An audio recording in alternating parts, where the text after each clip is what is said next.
গরিমার কথা শুনে অবাক হয়ে গেল আরণ্যক। সম্পূর্ণ জানতে দেখতে থাকো। রোশনাই সবার সামনেই সত্যি কথাটা বলে দেয়। গরিমা তখন বলে, আরণ্যক, তাহলে তুমি আমাদের সাথে মিথ্যে কথা বললে কেন? কেন এই মিথ্যেগুলো তুমি বলছো? আরণ্যক বলে, আমি কোনো মিথ্যে বলেছি বলে আমার তো মনে পড়ছে না। যা বলেছি সেটা একদম ঠিক কথাই বলেছি। দেখো, তোমরা ওর সাথে অনেক অন্যায় করেছো, ওকে অনেক ছোট বড় কথা শুনিয়েছো, তাই আমি সেগুলোর প্রতিবাদ করেছি, সবসময় করেছি। তোমরা ওকে বাড়ির কাজের মেয়ে বলো, কিন্তু আমি তো ওকে কখনোই এ বাড়ির কাজের মেয়ে মনে করিনি। আরেকটা কথা, রোশনাই এই বাড়িতে থাকবে ওর যতদিন ইচ্ছে, ওকে কেউ তাড়াতে পারবে না। তার মধ্যে ছোটু বলে, আচ্ছা বাদশা, তুই এত কথার উত্তরই বা কেন দিতে যাচ্ছিস? তোকে এত কথার উত্তর দিতে হবে না। আমি বলছি, যা হয়েছে ভালোই হয়েছে, তুই ঘরে যা। বাবলু তখন বলে, এই ছোটু, তুমি কিন্তু এবারে সমস্ত সীমা অতিক্রম করে যাচ্ছ। তুমি এই ঝামেলাগুলো করতে পারো না।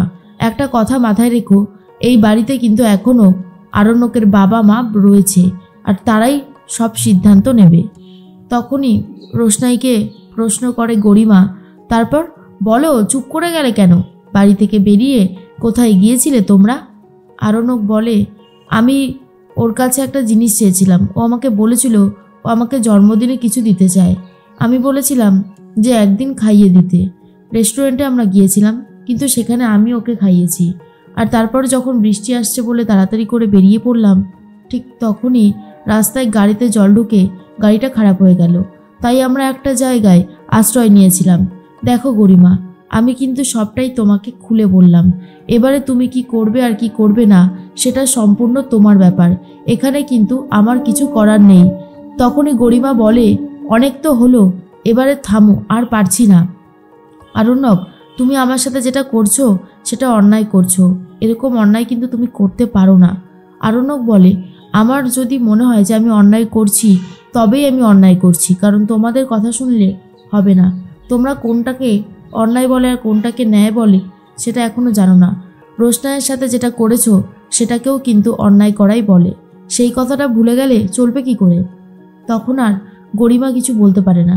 তার মধ্যেই মনে মনে একটা কথাই ভাবতে থাকে রোশনাই, এত ঝামেলা হতোই না যদি না আমি আজকে যেতাম। কিন্তু স্যারজি আমাকে এত করে বলেছিল, আমি না গিয়েও বা কী করতাম, যেতে তো আমাকে হতোই। তখনই বড়মা বলে, রোশনাই, তুমি কবে চলে যাচ্ছ? রোশনাই তখন বলে, এই তো বড়মা, আর 4 দিন। আর 4 দিন পরেই আমি এখান থেকে চিরতরে চলে যাব, আর কখনোই এখানে ফিরব না। তখন আরণ্যক বলে, এই জন্যই আমি আরও ওকে বেশি করে নিয়ে গিয়েছিলাম, যাতে আমি ওকে ট্রিটটা দিতে পারি। তার মধ্যেই বড়মা বলে, বুঝতে পেরেছি। এর মধ্যেই জাহ্নবী বলতে থাকে, বাদশা, লাজ লজ্জা মান সম্মান সব কিছুই খুইয়ে বসে আছো। তোমাকে কিছু বলাও সমান, না বলাও সমান। আর তোমাকে কিছু বলতে চাই না, বলেই বা কী হবে? আরণ্যক তখন বলে, মেম সাহেব, তুমি কিন্তু আমাকে অপমান করছো। দয়া করে আমাকে আর এই অপমানগুলো করো না। কেন বলো তো? আমি অপমান করার মতন কোনো কাজ করিনি।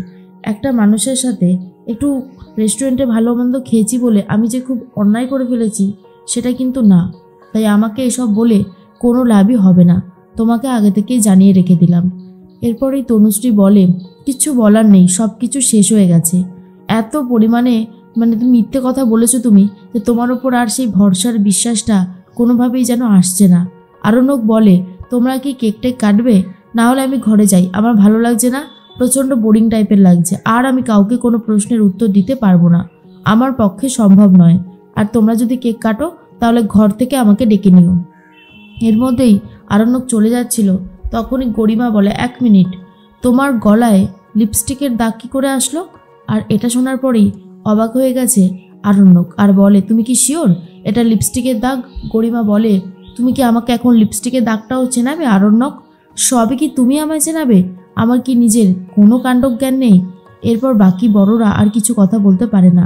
রোশনাইকে ঘরে নিয়ে গিয়ে কথা শোনাচ্ছে গরিমা, আর বলে, আমার সাজানো গোছানো সুখের সংসারটা তুমি এবারে ভাঙতে বসেছো, তাই না? আমি আরণ্যককে ভালোবেসেছিলাম, ওকে বিয়ে করতে চেয়েছি, আর তুমি সবটা জেনে শুনেও এখন আমাদের সম্পর্কের মধ্যে ঢুকে পড়েছো। কেন রোশনাই, কিসের জন্য? তাহলে কি এই কথাটাই সত্যি যে মেয়েরাই মেয়েদের শত্রু? এখন তো দেখছি এটাই প্রমাণিত হয়ে যাচ্ছে। এরপরে গরিমা বলে, আমি ভাবতেও পারছি না যে আরণ্যক আমাকে এইভাবে চিট করছে। গরিমার কথা শুনে রোশনাই বলে, এটা তোমার ভুল ধারণা গরিমা দিদি, স্যারজি কখনোই তোমাকে চিট করবে না, স্যারজির মতো মানুষ হয় না। এরপর গরিমা বলে, হ্যাঁ তুমি তো তোমার স্যারজিকে একটু বেশি চিনে নিয়েছো, আর সেটা খুব ভালো মতনই বোঝা যাচ্ছে, না বোঝার কিছুই নেই। এর মধ্যেই আরণ্যক বলে, আচ্ছা আমি একটা কথা বুঝতে পারছি না বাবা, তুমি আমার সাথে এইরকম ব্যবহার করছো কেন? বাবলু বলে, আর কি করব, আর কি করার মতন আছে বাদশা, আমার তো কোনোভাবেই মনে হচ্ছে না।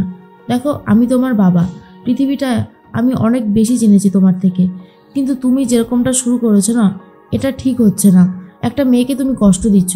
তনুশ্রী বলে, আচ্ছা গরিমা যদি আজকে এই জিনিসগুলো করতো, পারতে তুমি গরিমাকে মেনে নিতে? আরণ্যক বলে, গরিমা যদি আমার কাছে সমস্ত ব্যাপারটা ক্লিয়ার করে বলে দিত, তাহলে ভুল বোঝাবুঝির কোনো প্রশ্নই থাকতো না, যেমনটা ঠিক আমি করেছি। অসুবিধাটা কোথায় হচ্ছে বলো তো? আচ্ছা তোমরা আমাকে একটা কথা বলো, রোশনাইকে তো আমি এখানে এনেছিলাম, তো রোশনাইকে নিয়ে আমি যদি একদিন খাবার খেতে বেরোই, কি এমন অন্যায় করলাম আমি? তখন তনুশ্রী বলে, সেটা আর তুমি বুঝবে কি করে, তোমার এখন আর বোঝার মতন ক্ষমতা হয়নি, তাই আমিও আর তোমাকে ঠিক মতন বোঝাতে চাইও না। এর মধ্যেই গরিমা বলে, কত টাকা চাই বলো, কত টাকা চাই, কত টাকা পেলে তুমি এখান থেকে চলে যাবে? আরণ্যকের জীবন ছাড়তে তোমার কত টাকা লাগবে? রোশনাই বলে, টাকা? তুমি কেন আমাকে টাকা দেবে, আর আমি টাকা কেনই বা নেব? আমি কোনো টাকা পয়সা নিতে চাই না, আমি আমার মতন থাকতে চাই। এর মধ্যে আরণ্যককে বাবলু বলে, শোনো শোনো বাদশা, তোমাকে আমি একটা কথা বলছি, আমি ওই মেয়েটার অ্যাকাউন্টে 5 লক্ষ টাকা ট্রান্সফার করে দিচ্ছি, ওকে তুমি অন্য কোথাও দিয়ে এসো, আমি আর সহ্য করতে পারছি না। আরণ্যক বলে, টাকার কোনো প্রয়োজন পড়বে না, ওর যদি টাকা নেওয়ারই থাকতো অনেক আগেই আমার কাছ থেকেই নিতে পারত।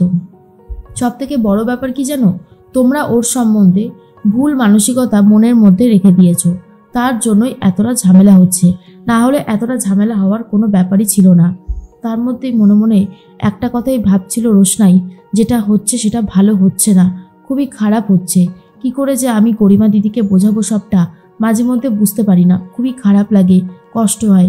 আমি এখান থেকে চলে যাব, আমি যত তাড়াতাড়ি সম্ভব এখান থেকে চলে গিয়ে গরিমা দিদি আর স্যারজিকে মুক্তি দিতে চাই। অনেক তো হলো, এবার আমার মনে হয় নিজেদের মতন করে থাকাটা দরকার। তার মধ্যেই জাহ্নবী বলে, একটা কথা বলি বাদশা, যত তাড়াতাড়ি সম্ভব মেয়েটাকে এখান থেকে দিয়ে দাও অন্য কোথাও, না হলে কিন্তু অনেক বড় বিপদ হবে। গরিমা আর সুরঙ্গমা কিন্তু তোমাকে ছেড়ে কথা বলবে না, ওরা কিন্তু ভীষণ ডেঞ্জারাস হয়ে যাবে। এর মধ্যে গরিমা বলে, জানো তো রোশনাই, আমি আরণ্যককে ছেড়ে দিতেই পারতাম, কিন্তু তোমার মতন একটা মেয়ের কাছে আমি হেরে যাব, এটা হতে পারে না, তাই আমি কোনোভাবেই হার স্বীকার করব না। এই কথাটা ভালো করে মাথার মধ্যে ঢুকিয়ে নাও। তখন আর রোশনাই কিছু বলতে পারছে না, রোশনাই চুপ করে সবটা শুনে যায়।